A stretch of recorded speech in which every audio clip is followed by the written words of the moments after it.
Magandang araw mga tatay. Pakinggan mo to. Si Samson ay nakikilala mo ba? Siya yung karakter sa Bible na ang lakas ay nanggagaling sa buhok. Tama ba? Mali yun. Hindi galing sa buhok yung lakas niya.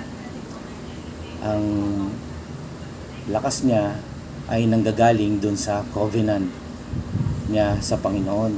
Kasi si Samson ay isang Nazirite since birth. Ibig sabihin, ang buhay niya ay nakalaan sa Panginoon at ang isang palatandaan ng kanyang pagiging Nazirite or ang vow niya sa Panginoon ay ang hindi pagputol sa kanyang buhok.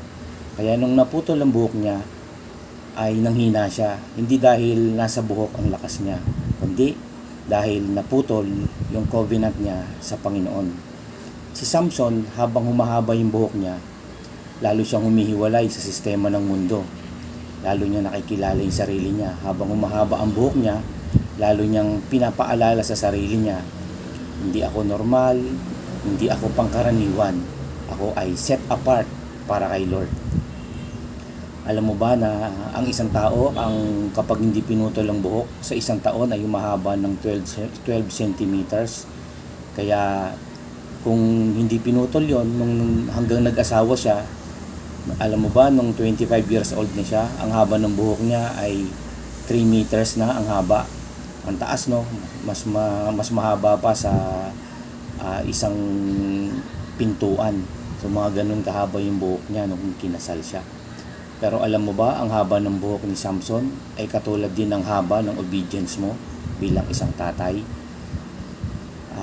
Tayong mga tatay, gaano ba kahaba ang obedience natin?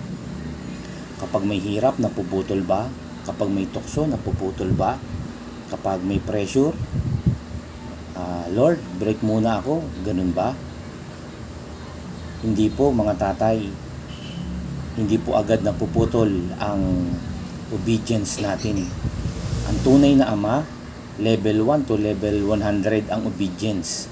Walang talon, walang shortcut. Ang haba ng buhok ni Samson ay katulad din ng haba ng iyong pasensya. Tay, pag umahaba ang buhok ni Samson, ibig sabihin, umahaba ang pisi. Ang ama na kulang sa pasensya ay kalbo spiritually. Madaling mapikon, madaling sumuko, madaling magalit, madaling ma-stress. Pero ang tatay na mahaba ang pasensya, hindi natitinag, hindi natutunaw, hindi sumusuko sa asawa at sa mga anak. Ang haba ng buhok ni Samson ay katulad din sa haba ng sacrifice mo. Ang buhok ni Samson nakakalat, mabigat, mainit, mahirap alagaan, pero hindi niya pinuputol. Bakit? Kasi symbol ng covenant. Ikaw, tay, ang sakripisyo natin, ang pagod, pagkaubos, pagkakaltas ng oras, hindi komportable. Pero hindi natin pinuputol. Kasi covenant natin yan sa pamilya natin. Hindi tayo sumusuko sa pagpapakain, hindi tayo sumusuko sa pagpapalaki, hindi tayo sumusuko sa pagdidisiplina. Ang tatay nauubos para lang hindi maubos ang anak niya. Ang haba ng buhok ni Samson, katulad sa haba ng paninindigan mo bilang tatay. Ang buhok, tay, tumatayo kapag nakukuryente. Ikaw, tay, tumitindig ka kapag may problema. Kapag mahaba ang buhok, ramdam mo yung bigat. Kapag mahaba ang paninindigan, ramdam ng anak mo ang tatag ng tatay niya. Kaya sasabihin ng anak mo, hindi perfect ang tatay ko, pero hindi siya umaatras. Yan ang pinakamalakas na preach ng isang anak.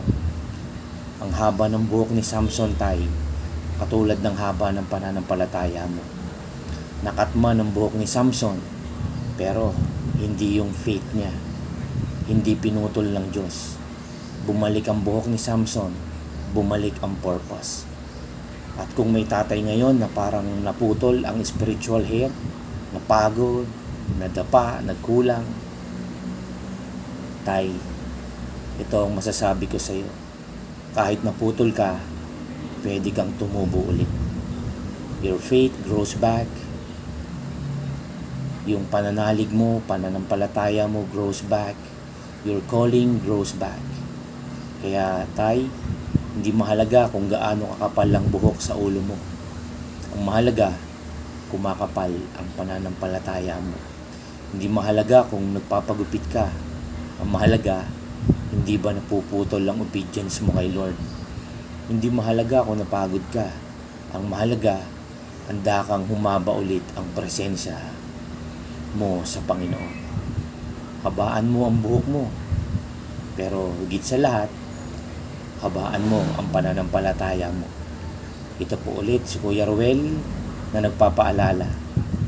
Ang Diyos ay galit sa mga taong merong ibang dinyo Diyos.